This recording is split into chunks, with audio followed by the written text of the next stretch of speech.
ಗೆಳೆಯರೇ ನಮಸ್ಕಾರ. ಹೇಗಿದ್ದೀರಿ ಎಲ್ಲರೂ? ಗೆಳೆಯರೇ, ನಾವು ಇಲ್ಲಿವರೆಗೂ ನೋಡಿದ್ದು ಒಂದು ಹಂತದ ಗುಡ್ಡ ಕುಸಿತಗಳು. ಈಗ ಮತ್ತೊಂದೆಡೆ ಶುರು ಆಗ್ತಾ ಇದೆ ಕರ್ನಾಟಕದಲ್ಲಿ. ಅದರಲ್ಲೂ ಬಹಳಷ್ಟು ಗುಡ್ಡ ಕುಸಿತಗಳು ಈಗಾಗಲೇ ಶುರು ಆಗ್ತಾ ಇದೆ. ಈ ಗುಡ್ಡ ಕುಸಿತಗಳಿಗೂ ಹಾಗೆ ಕರ್ನಾಟಕಕ್ಕೂ ಕೇರಳಕ್ಕೂ ಏನು ಸಂಬಂಧ ಅಂತ ಭಾಳಷ್ಟು ಜನ ಅಂದ್ಕೊಳ್ಬಹುದು. ಈಗಾಗಲೇ ಶಿರೂರು ಗುಡ್ಡ ಕುಸಿತವನ್ನು ನೋಡಿದ್ವಿ. ಅಲ್ಲಿ ಕೇವಲ ಮಣ್ಣು ಬಿಟ್ಟರೆ ಬೇರೆ ಏನು ಕಾಣಿಸ್ತಾ ಇರಲಿಲ್ಲ. ಅದಾದ ನಂತರ ಈಗ ಶಿರಾಡಿ, ಈ ಶಿರಾಡಿ ಘಾಟ್ ಏನಿದೆ, ಶಿರಾಡಿ ಘಾಟ್ನಲ್ಲಿ ಈಗ ಬಂದು ಕುಳಿತುಕೊಂಡಿದೆ. ಇಲ್ಲಿ ಬಹಳಷ್ಟು ಗುಡ್ಡ ಕುಸಿತಗಳು ಈಗಾಗಲೇ ಆಗ್ತಾ ಇದೆ. ಈ ಒಂದು ಗುಡ್ಡ ಕುಸಿತ ಏನಿದೆ, ಇಷ್ಟು ದಿವಸ ಶಿರಾಡಿ ಎಂದ ಮೇಲೆ ಶಿರಾಡಿಯಲ್ಲಿ ವಾರಕ್ಕೊಮ್ಮೆ ಗುಡ್ಡ ಕುಸಿತ ಮಳೆಗಾಲದಲ್ಲಿ ಆಗಲಿಲ್ಲ ಅಂದರೆ ಅದು ಶಿರಾಡಿ ಘಾಟ್ ಅಂತ ಅನ್ನಿಸ್ಕೊಳ್ಳೋದೇ ಇಲ್ಲ ಅನ್ನೋದು ಭಾಳಷ್ಟು ಜನರಿಗೆ ಗೊತ್ತಿರ್ತಕ್ಕಂಥ ವಿಷಯ. ಅದು ನಿಂತಿದ್ದ ಜಾಗದಲ್ಲಿ ನೋಡುತ್ತಿದ್ದಂತೆ ಗುಡ್ಡಗಳು ಕುಸಿತಾ ಇರುವಂಥದ್ದು.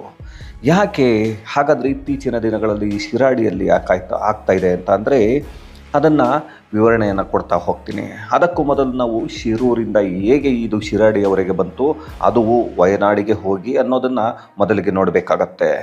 ಈ ಒಂದು ಏನು ಶಿರೂರು ಗುಡ್ಡ ಕುಸಿತ ಏನಿತ್ತು ಅಂಕೋಲದಲ್ಲಿ, ಈ ಒಂದು ಗುಡ್ಡ ಕುಸಿತವೇ ಬೇರೆ ರೀತಿ ಇತ್ತು. ಅಂದರೆ ಇಲ್ಲಿ ಏನಿತ್ತು, ಮಣ್ಣು ಬಿದ್ದ ನಂತರ ಕೇವಲ ಮಣ್ಣನ್ನು ಬಿಟ್ಟರೆ ಬೇರೆ ಏನೂ ಕಾಣಿಸ್ತಿರ್ಲಿಲ್ಲ. ಅಲ್ಲಿ 11 ಜನರು ಕಾಣೆಯಾಗಿದ್ದಾರೆ ಅಂತಿತ್ತು. ಆದರೆ ಒಂದು ಕಡೆ ನೋಡಲಿಕ್ಕೆ ಹೋದರೆ ಅದರಲ್ಲಿ 17 ಜನರು ಕಾಣೆಯಾಗಿದ್ದಾರೆ ಅಂತಿತ್ತು. ಅದರಲ್ಲಿ 8 ಶವಗಳನ್ನ ತೆಗೆದಿದ್ದಾರೆ. ಇನ್ನೂ ಬಹಳಷ್ಟು ಶವಗಳು ಸಿಗಬೇಕಾಗಿದೆ. ಆದರೆ ಇಲ್ಲಿಯವರೆಗೂ ಸಿಕ್ಕಿಲ್ಲ. ಕಾರ್ಯಾಚರಣೆಯನ್ನು ಸ್ಥಗಿತಗೊಳಿಸಿದ್ದಾರೆ. ಈಗಾಗಲೇ ರಾಷ್ಟ್ರೀಯ ಹೆದ್ದಾರಿಯನ್ನು ಏನು ಕ್ಲಿಯರ್ ಮಾಡಿ ಈ ವಾಹನಗಳು ಓಡಾಡೋದಕ್ಕೆ ಬಿಟ್ಟಿದ್ದಾರೆ. ಇನ್ನು ಅದಾದ ನಂತರ ಮುಂದೆ ಹೋಗಿದ್ದು ವಯನಾಡು, ಕೇರಳದ ವಯನಾಡು. ಹಾಗೆಯೇ ಈ ಒಂದು ಬಹಳಷ್ಟು ಭಾಗಗಳೇನಿದೆ ನಮಗೆ ಗೊತ್ತಿರೋ ಹಾಗೆ ಮುಂಡಕೈ, ಚೂರಲ್ಮಲೈ, ಹಾಗೆಯೇ ಮೆಪ್ಪಾಡಿ, ಈ ಎಲ್ಲ ಭಾಗಗಳು ಏನಾಯಿತು ಅಂತ ಹೇಳಿಬಿಟ್ಟು ನೋಡಿದ್ದೀವಿ. ಅಲ್ಲಿ ಸಾವಿರಾರು ಹೆಣಗಳು ಕೊಚ್ಕೊಂಡು ಹೋಗಿದೆ ಅಂತ ಹೇಳ್ತಾ ಇದ್ದಾರೆ ನದಿಯಲ್ಲಿ. ಅದರ ಜೊತೆಗೆ ಈ ಒಂದು ಈಗಾಗಲೇ 300ಕ್ಕೂ ಹೆಚ್ಚು ಶವಗಳು ಸಿಕ್ಕಿದೆ. ಅದೆಲ್ಲವನ್ನು ಬಹಳಷ್ಟು ಶವಗಳನ್ನು ಗುರುತು ಸಿಗದೇ ಇರುವಂಥ ಶವಗಳನ್ನು ಈಗಾಗಲೇ ಒಟ್ಟಿಗೆ ಅಂತ್ಯ ಸಂಸ್ಕಾರವನ್ನು ಮಾಡಲಿಕ್ಕೂ ಕೂಡ ವ್ಯವಸ್ಥೆಯನ್ನು ಮಾಡಿ ಆಗಿದೆ. ಇನ್ನು ಅಲ್ಲಿ ಬಂದು ಮಿಲಿಟರಿಯವರು ಮಾಡಿದ ಒಂದು ಏನು ಅವರ ಒಂದು ಕಾರ್ಯಕ್ಷಮತೆ ಏನಿದೆ, ಯಾವಾಗಲೂ ನಾವು ಆರ್ಮಿಯ ಬಗ್ಗೆ, ಇಂಡಿಯನ್ ಆರ್ಮಿಯ ಬಗ್ಗೆ ಬಹಳಷ್ಟು ಮಾತಾಡ್ತಾ ಇರ್ತೀವಿ. ಈ ಇಂಡಿಯನ್ ಆರ್ಮಿಯ ಬಗ್ಗೆ ನಮ್ಮ ಕ್ಷಮತೆ ಏನಿದೆ ಅನ್ನೋದನ್ನು ಮತ್ತೊಮ್ಮೆ ತೋರಿಸಿದ್ದಾರೆ. ಒಂದು ರಾತ್ರಿಯಲ್ಲಿ ಒಂದು ಬ್ರಿಡ್ಜನ್ನು ಕಟ್ಟಿ ಎಲ್ಲವನ್ನು ಮಾಡಿ ಒಂದು ಕಡೆಯಿಂದ ಒಂದು ಕಡೆಗೆ ಏನು ಬೇಕಾದರೂ ಸಾಗಾಟವನ್ನು ಮಾಡಬಹುದು. ಈ ರೀತಿಯಾದಂತಹ ಒಂದು ವ್ಯವಸ್ಥೆಯನ್ನು ಮಾಡಿದರು. ಇದೆಲ್ಲವನ್ನು ನೋಡಿದ್ವಿ. ಆದರೆ ಈಗ ನಮಗೆ ಬಂದಿರುವಂಥದ್ದು ನಮ್ಮ ಕರ್ನಾಟಕದ ಶಿರಾಡಿ ಘಾಟ್. ಈ ಒಂದು ಶಿರಾಡಿ ಘಾಟ್ನಲ್ಲಿ ಏನು ಈಗ ಗುಡ್ಡ ಕುಸಿತ ಆಗ್ತಿದೆ, ಇದು ಬುಧವಾರ ಅಷ್ಟೇ ಬೆಳಗ್ಗಿನ ವೇಳೆ ಶುರುವಾಗಿ ತೆರವನ್ನು ಕೂಡ ಮಾಡಿದರು. ಆದರೆ ಈ ತೆರವು ಮಾಡಿದ್ದಂಥ ಶಿರಾಡಿ ಘಾಟ್ ಈಗ ಮತ್ತೆ ಅದೇ ದಿನ ಸಂಜೆ ಮತ್ತೆ ಕುಸಿದಿದೆ. ಒಂದೇ ಜಾಗದಲ್ಲಿ ಮೂರು ಬಾರಿ ಕುಸಿತ ಆಗಿದೆ. ಈ ಮೂರು ಬಾರಿ ಕುಸಿತ ಆಗಿರೋದನ್ನು ಬಹಳಷ್ಟು ಜನ ನೋಡಿ ಅದು ಕಣ್ಣಿಗೆ ಕಾಣುವ ರೀತಿಯಲ್ಲೇ ಆಗಿರುವಂಥದ್ದು. ಅಲ್ಲಿ ಈಗ JCBಗಳು ಹಾಗೆ ಬೇರೆ ಬೇರೆ ಏನೆಲ್ಲ ತರಿಸಿದ್ರು ಕೂಡ ಆಗ್ತಾಯಿಲ್ಲ. ಏಕೆಂದರೆ ಒಮ್ಮೆ ತೆರವು ಮಾಡಿ ಎಲ್ಲರೂ ಹಿಂದೆ ಹೋಗಿದ್ದರು. ಹಾಗೆ JCBಗಳಿರಬಹುದು, ಅದಕ್ಕೆ ಸಂಬಂಧಪಟ್ಟ ಲಾರಿಗಳಿರ್ಬೋದು, ಎಲ್ಲವೂ ಹಿಂದೆ ಸರಿದ ತಕ್ಷಣ ಮತ್ತೆ ಹಿಂದೆಯೇ ಗುಡ್ಡ ಕುಸಿದುಕೊಂಡು ಬಂದಿತ್ತು. ಈ ಒಂದು ಗುಡ್ಡ ಕುಸಿದುಕೊಂಡು ಬಂದಿದ್ದನ್ನು ಎಲ್ಲರೂ ಕಣ್ಣಲ್ಲಿ ನೋಡಿದ್ರು. ಅಲ್ಲಿ ನಿಂತಿದ್ದವರೆಲ್ಲ ಹಿಂದೆ ಹೋಗಿದ್ರು ಭಯಪಟ್ಟುಕೊಂಡು. ಇದು ನೋಡುತ್ತಿದ್ದಂತೆ ಆಗಿದ್ದಂತಹ ಒಂದು ದೃಶ್ಯ. ಅದು ತೆರವುಗೊಳಿಸಿದ ಸಂಜೆಯ ವೇಳೆಗೆ ಮತ್ತೆ ಆಗಿತ್ತು. ಹಾಗಾಗಿ ಆ ಒಂದು ಏನು ರಾಷ್ಟ್ರೀಯ ಹೆದ್ದಾರಿ ಇದೆ, ಈ ಒಂದು ಶಿರಾಡಿ ಘಾಟ್, ಅದನ್ನು ಈಗಾಗಲೇ ಬಂದ್ ಮಾಡಲಾಗಿದೆ. ಬಂದ್ ಮಾಡಿ ಬೇರೆ ಕಡೆಯಿಂದ ಒಂದು ಆಲ್ಟರ್ನೇಟ್ ರಸ್ತೆಯನ್ನು ಕೂಡ ಮಾಡ್ತಾ ಇದ್ದಾರೆ. ಅದು ಯಾರೋ ಜಾಗವನ್ನು ಬಿಟ್ಟುಕೊಟ್ಟಿದ್ದಾರೆ, ಅವರ ಒಂದು ಜಮೀನನ್ನು ಬಿಟ್ಟುಕೊಟ್ಟಿದ್ದಾರೆ. ಒಂದು 6 ತಿಂಗಳಿಂದ 8 ತಿಂಗಳವರೆಗೂ ಈ ಥರ ಕೆಲಸ ಮುಗಿಯೋವರೆಗೂ ಆ ಕಡೆಯಿಂದ ತೆಗೆದುಕೊಳ್ಬೇಕು, ರೋಡನ್ನು ಮಾಡಿಕೊಡ್ತೇವೆ ಟೆಂಪ್ರವರಿ ಅಂತ ಹೇಳಿಬಿಟ್ಟು ಸರ್ಕಾರ ಕೂಡ ತಿಳಿಸಿದೆ. ಆದರೆ ನಮ್ಮೆಲ್ಲರಿಗೂ ಗೊತ್ತಾಗಬೇಕಾಗಿರೋದು ಒಂದು ವಿಷಯ, ಈ ಒಂದು ಶಿರಾಡಿ ಹಾಗೆಯೇ ಈ ಒಂದು ಶಿರೂರು ಗುಡ್ಡ ಕುಸಿತ ಏನಿತ್ತು, ಇದೆಲ್ಲವನ್ನು ನಾವು ನೋಡ್ತಾ ಇದ್ದರೆ, ಕೇರಳದ್ದಿರಬಹುದು, ಇದೆಲ್ಲವೂ ನೋಡ್ತಾ ಇದ್ದರೆ ಅಭಿವೃದ್ಧಿಯ ಹೆಸರಿನಲ್ಲಿ, ಆದರೆ ಮೊದಲು ಕೂಡ ಆಗ್ತಾ ಇತ್ತು ಈ ಒಂದು ಗುಡ್ಡ ಕುಸಿತ.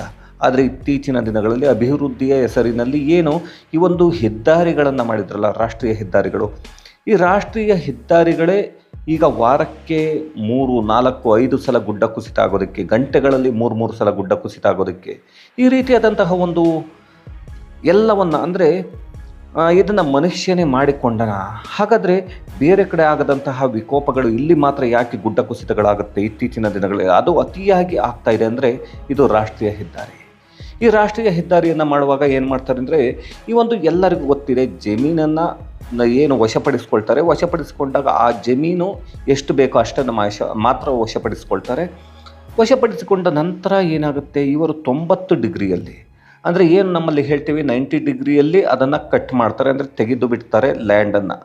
ಆ 90 ಡಿಗ್ರಿಯನ್ನು ತೆಗೆದಾಗ ಅದು ಬೆಟ್ಟದ ರೀತಿಯಲ್ಲಿ ಕಾಣಿಸ್ತಾ ಇರುತ್ತೆ ರೋಡ್ ಪಕ್ಕದಲ್ಲಿ. ಅದು ಯಾವಾಗ ಬೇಕಾದರೂ ಕುಸಿಬೋದು. ಈ 40ರಿಂದ 45 ಡಿಗ್ರಿ ಇನ್ನೂ ಸ್ವಲ್ಪ ಜಾಸ್ತಿ ಒಂದು ವಶವನ್ನು ಪಡಿಸಿಕೊಂಡು 45 ಡಿಗ್ರಿಯಷ್ಟು ಮಟ್ಟಿಗೆ, ಇದು ಭೂವಿಜ್ಞಾನಿಗಳು ಹೇಳ್ತಿರೋದು, ನಾನಲ್ಲ, 40ರಿಂದ 45 ಡಿಗ್ರಿಯಷ್ಟು ಒಂದು ಇದರಲ್ಲಿ ಕಟ್ ಮಾಡಿದರೆ, ಅದನ್ನು ತೆಗೆದರೆ ಮಣ್ಣನ್ನು, ಅದಕ್ಕೆ ಹುಲ್ಲು ಹಾಸುಗಳೇನಿರುತ್ತೆ ಅದನ್ನು ಹೊದಿಸಿದರೆ ಈ ರೀತಿಯಾದಂತಹ ತೊಂದರೆಗಳು ಆಗುವುದು ಕಡಿಮೆ ಆಗುತ್ತೆ ಅಂತ ಹೇಳ್ತಾರೆ. ಆದರೆ ಇಲ್ಲಿ ಅದು ಯಾವುದೇ ಒಂದು ರೀತಿಯಾದಂತಹ ಯಾವುದನ್ನು ಫಾಲೋ ಮಾಡಲ್ಲ. ವೈಜ್ಞಾನಿಕ ಕಾಮಗಾರಿ ಅನ್ನೋದು ಮೊದಲೇ ನಡೆಯಲ್ಲ. ಯಾಕೆಂದರೆ ನಮ್ಮಲ್ಲಿ ಗೊತ್ತಲ್ಲ, ನಮ್ಮ ಕರ್ನಾಟಕ ಆಗಿರ್ಬೋದು, ನಮ್ಮ ಭಾರತ ಆಗಿರ್ಬೋದು, ನಮ್ಮಲ್ಲಿ ಒಂದಷ್ಟು ತೆಗೆದುಕೊಂಡು ಮಾಡುವಂತಹ ಪ್ರಕ್ರಿಯೆಗಳಿದೆ. ಅಂದರೆ ಹಣವನ್ನು ಕೊಟ್ಟರೆ ನಾನು ಮಾಡ್ತೀನಿ, 40% ಅದು 30%, 45% ನಮಗೆ ಗೊತ್ತಿಲ್ಲ, ಅದು ರಾಜಕಾರಣಿಗಳಿಗೆ ಗೊತ್ತಿರುತ್ತೆ. ಆದರೆ ನಮಗೆ ಬೇಕಾಗಿರೋದು ಏನು, ಕೊನೆಗೆ ನಡಿಬೇಕಾಗಿರೋದು ಕಾಮಗಾರಿ. ಆದರೆ ಸರಿಯಾದ ಕಾಮಗಾರಿ ನಡಿಬೇಕು ಅಂದರೆ ಅಲ್ಲಿ ಬಂದಂತಹ ಹಣವನ್ನು ಪೂರ್ತಿಯಾಗಿ ಅಲ್ಲಿಯೇ ಹಾಕಬೇಕು. ಆದರೆ ಹಾಕದೇ ಇರುವ ಕಾರಣವೇ ಇಲ್ಲಿ ಆಗ್ತಿರುವಂಥದ್ದು. ಯಾಕೆಂದರೆ ಬೇರೆ ದೇಶಗಳಲ್ಲಿಯೂ ಇದೆ ಬಹಳಷ್ಟು ಈ ರೀತಿಯಾದಂತಹ ಒಂದು ಗುಡ್ಡಗಳಿದೆ, ಅದರ ಪಕ್ಕದಲ್ಲೇ ರಸ್ತೆಗಳಿದೆ. ಅಲ್ಲಿ ಕುಸಿಯದ ಇದು ಗುಡ್ಡ ಕುಸಿತಗಳು ಆಗದಂತಹ ಗುಡ್ಡ ಕುಸಿತಗಳು ನಮ್ಮ ಭಾರತದಲ್ಲಿ ಮಾತ್ರ ಆಗುತ್ತೆ. ಯಾಕೆಂದರೆ ಅದರಲ್ಲೂ ಪಶ್ಚಿಮ ಘಟ್ಟಗಳು, ಈ ಒಂದು ಹಿಮಾಚಲ ಪ್ರದೇಶ ಏನಿದೆ, ಆ ಹಿಮಾಲಯಗಳಿಗಿಂತ ಬಹಳಷ್ಟು ಹಳೆಯದ್ದವು ಅಂತ ಹೇಳಲಾಗುತ್ತೆ. ಯಾಕೆಂದರೆ ಈ ಒಂದು ಹಿಮಾಲಯಗಳು ಏನಿದೆ, ಇದು ಹುಟ್ಟಿಕೊಂಡಿದ್ದೇ ಮೊದಲು ಭಾರತ ಆಫ್ರಿಕಾದ ಭಾಗವಾಗಿದ್ದಾಗ ವರ್ಷಕ್ಕೆ 2 ಸೆಂಟಿಮೀಟರ್ ಏನು ಜರುಗಿ ಆ ಒಂದು ಹೊಡೆತಗಳನ್ನು ತಡೆದುಕೊಳ್ಳಲಾಗದೆ ಅದರಿಂದ ಉತ್ಪತ್ತಿಯಾದಂಥದ್ದು ಈ ಹಿಮಾಲಯಗಳು ಅಂತ ಹೇಳಲಾಗುತ್ತೆ. ಆದರೆ ಪಶ್ಚಿಮ ಘಟ್ಟಗಳು ಅದಕ್ಕಿಂತಲೂ ಹಳೆಯದಾದ, ಹಾಗೆಯೇ ಇದು ಪ್ರಾಕೃತಿಕ ಏನು ಈ ವಿಕೋಪ ಬಂದರೂ ಕೂಡ ತಡೆದುಕೊಳ್ಳಬಹುದಾದಂತಹ ಒಂದಷ್ಟರ ಮಟ್ಟಿಗೆ ತಡೆದುಕೊಳ್ಳಬಹುದಾದಂಥ ಒಂದು ಜಾಗ. ಆದರೆ ಈ ಪಶ್ಚಿಮ ಘಟ್ಟಗಳನ್ನು ಕೂಡ ಉಳಿಸಿಕೊಳ್ಳದೆ ಈ ಒಂದು ಅಭಿವೃದ್ಧಿ ಎನ್ನುವ ಹೆಸರಿನಲ್ಲಿ ಹಾಳು ಮಾಡಿರೋದು ಹೇಗೆ ಅಂತಂದರೆ, ಕೆಲವೊಮ್ಮೆ ಈ ವೈಜ್ಞಾನಿಕ ಕಾಮಗಾರಿಗಳನ್ನು ಮಾಡದೆ, ಹಾಗೆ ಕೆಲವೊಮ್ಮೆ ತಡೆಗೋಡೆಗಳು ಇಲ್ಲದೆ ಎಲ್ಲ ಕಡೆಯೂ ಈ ರೀತಿಯಾಗಿ ಗುಡ್ಡ ಕುಸಿದುಕೊಂಡು ಬರೋದನ್ನು ನಾವು ನೋಡ್ತಾ ಇದ್ದೇವೆ. ಏಕೆಂದರೆ ನಾವು ನೋಡ್ತೇವೆ, ಒಂದು ಗುಡ್ಡದ ಮೇಲೆ ಎಲ್ಲೋ ರಸ್ತೆಯನ್ನು ಮಾಡಿದಾಗ ಅದು ಮೊದಲು ನೀರು ಎಷ್ಟು ಬೇಕೋ ಅಷ್ಟನ್ನು ತೆಗೆದುಕೊಂಡು ಹುಲ್ಲು ಹಾಸು ಇದ್ದಾಗ, ಮರ ಗಿಡಗಳಿದ್ದಾಗ ಉಳಿದ ನೀರನ್ನು ಹೊರಗೆ ಕಳಿಸ್ತಾ ಇತ್ತು. ಆದರೆ ಈಗ ಹಾಗಾಗ್ತಾ ಇಲ್ಲ, ಬಹಳಷ್ಟು ನೀರನ್ನು ಒಳಗೆ ತೆಗೆದುಕೊಳ್ತಾ ಇದೆ.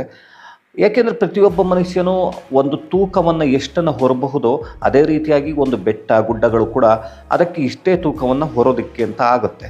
ಆದರೆ ಅದಕ್ಕೂ ಮೀರಿ ಹೆಚ್ಚಿನ ನೀರು ಕೆಳಗೆ ಹೋದಾಗ, ಅಂದರೆ ಗುಡ್ಡದ ಒಳಗೆ ಹೋದಾಗ, ಈ ಒಂದು ಏನು ಎಲ್ಲವನ್ನು ಗುಡ್ಡವನ್ನು ಕತ್ತರಿಸಿರ್ತಾರೆ, ಆ ಜಾಗದಲ್ಲಿ ನೀರು ಬಹಳಷ್ಟು ಒಳಗೆ ಹೋಗುತ್ತೆ. ಅದು ಎಷ್ಟನ್ನು ತಡ್ಕೋಬೇಕೋ ಅಷ್ಟು ತಡೆದುಕೊಳ್ಳುತ್ತೆ.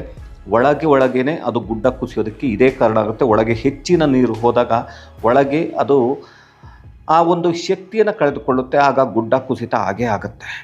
ಇದು ಎಲ್ಲರಿಗೂ ಗೊತ್ತಿರಬೇಕಾದಂಥ ವಿಷಯ. ಆದರೆ ಈ ಒಂದು ಗುಡ್ಡ ಕುಸಿತ ಆಗುವುದೇನಿದೆ, ಮನುಷ್ಯನೇ ತನಗೆ ಎಷ್ಟಾಗುತ್ತೋ ಅಷ್ಟು ಭಾರವನ್ನು ಮಾತ್ರ ಎತ್ತುತ್ತಾನೆ, ಅದಕ್ಕಿಂತ ಆಗೋದಿಲ್ಲ ಅಂದಾಗ ಇಲ್ಲಿಯೂ ಕೂಡ ನೀರು ಎಷ್ಟು ಬೇಕೋ ಅಷ್ಟು ಮಾತ್ರ ಒಳಗಡೆ ತೆಗೆದುಕೊಳ್ಬೇಕು. ಅತಿಯಾದ ನೀರು ಒಳಗೆ ಹೋದರೆ ಗುಡ್ಡದ ಒಳಗೆ ಆ ಗುಡ್ಡ ಕೆಳಗಿನಿಂದ ಕುಸ್ಕೊಂಡು ಬರುತ್ತೆ. ಇದನ್ನು ವೈಜ್ಞಾನಿಕವಾಗಿ ಮಾಡಬಹುದಿತ್ತು, ಆದರೆ ಮಾಡ್ತಿಲ್ಲ. ಯಾಕೆಂದರೆ ಒಂದು ಸಲ ರಸ್ತೆಯನ್ನು ನಿರ್ಮಾಣ ಮಾಡಿದ ಮೇಲೆ ನಮ್ಮ ಕೆಲಸ ಮುಗೀತು ಅಂತ ಹೊರಟೋಗ್ತಾರೆ. ಆದರೆ ಆ ಲ್ಯಾಂಡ್ ಏನಿದೆ, ಕತ್ತರಿಸಿದಂಥ ಜಾಗ, ಆ ಒಂದು ಜಾಗವನ್ನು ಹಾಗೆ ಬಿಟ್ಟು ಹೋಗ್ತಾರೆ. ಅದನ್ನು 40ರಿಂದ 45 ಡಿಗ್ರಿಯಲ್ಲಿ ಮಾಡಿ ಅದಕ್ಕೆ ಹುಲ್ಲು ಹಾಸನ್ನು ಕೊಟ್ಟು ಅಲ್ಲಿ ಗಿಡಗಳನ್ನು ಬೆಳೆಸಿದ್ರೆ ಇಂತಹ ಒಂದು ಗುಡ್ಡ ಕುಸಿತಗಳು ಕಡಿಮೆ ಆಗುತ್ತೆ ಅನ್ನೋದು ಎಲ್ರಿಗೂ ಗೊತ್ತಿರುವಂಥ ವಿಷಯ. ಹಾಗಾಗಿ ನಾವು ಇನ್ನೂ ಒಂದು ಈ ಶಿರೂರಿನ ಕಥೆಯನ್ನು ನೋಡಿದರೆ ಕೂಡ ಅದು ಕೂಡ ಇದೇ ರೀತಿಯಾದಂತಹ ಪರಿಸ್ಥಿತಿ.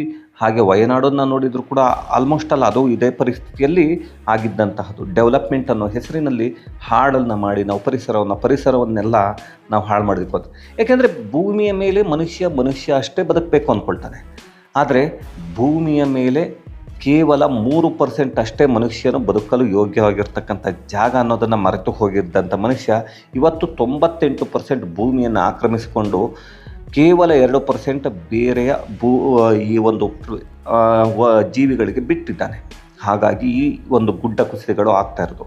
ಈ ಗುಡ್ಡ ಕುಸಿತ ನೋಡಿ, ಕಣ್ಣಲ್ಲಿ ನಾವು ನೋಡುವ ರೀತಿಯೇ ಬಂದಿರುವಂಥದ್ದು ಹೇಗೆ ಕುಸ್ಕೊಂಡು ಬರುತ್ತೆ ಅಂತ. ಇದು ಶಿರಾಡಿಯಲ್ಲಿ ಆಗಿರ್ತಕ್ಕಂಥದ್ದು. ಹಾಗಾಗಿ ಗೊತ್ತಿಲ್ಲ ಗೆಳೆಯರೆ, ನಿಮಗೆ ಏನು ಅನಿಸುತ್ತೆ ಈ ಒಂದು ಲ್ಯಾಂಡ್ ಸ್ಲೈಡಿಂಗ್ ಬಗ್ಗೆ ಅನ್ನೋದನ್ನು ದಯವಿಟ್ಟು ಕಮೆಂಟ್ನಲ್ಲಿ ತಿಳಿಸಿ. ಮತ್ತೆ ಸಿಗೋಣ ಮುಂದಿನ ವಿಡಿಯೋದಲ್ಲಿ. ಅಲ್ಲಿಯವರೆಗೂ ಧನ್ಯವಾದಗಳು. Thank you very much.